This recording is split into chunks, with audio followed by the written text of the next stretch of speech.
What I tell people about the lessons I took out of Agnes, pretty simple, but pretty direct. Number one, if you're ever in an emergency situation and you're told to evacuate, please evacuate.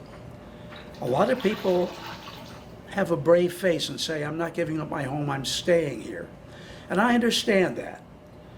But you must understand that if you're trapped there, someone has to come to rescue you. That rescue person puts his or herself in harm's way. Hardest hit area in Agnes, this area, 3 deaths, 2 of them rescue workers. Secondly, keep it somewhere handy, and I know it's not the first thing you think of, but it will be after your home is gone. Get your wedding album, get your family photos, whatever you can take, and get them out.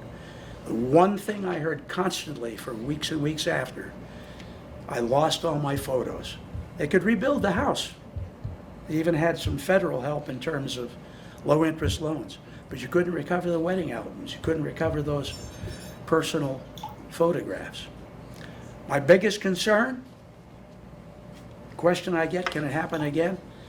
Absolutely, it can happen again. I'm pretty confident saying it will happen again.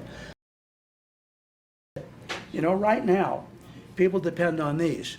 These go dead sometimes. Their towers can be hit. You may lose this communication. You get an Amber Alert on here. That's great. You can get a flood alert on here too. But this is not going to tell you that Joe's in the hospital over here while your family's over there. And radio's not going to do it because radio doesn't exist the way it did. That is my biggest concern. Deregulation has killed local radio, and our technology is capable of getting news out to people. But in the case of an Agnes, you've got to regionalize that news. You've got to personalize that news.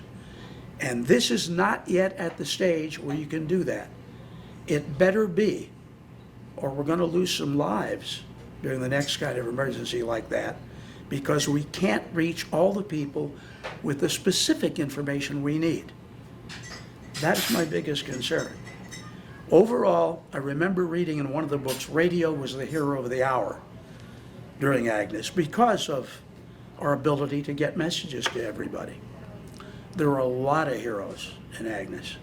Every kid that manned a sandbag, every Army Reserve person, National Guards person that tried to keep Mike Stevens out of the building. Nonetheless, there are more heroes if you lived through Agnes, if you were involved in it, then to some extent you were a hero. And for that, I thank all of you.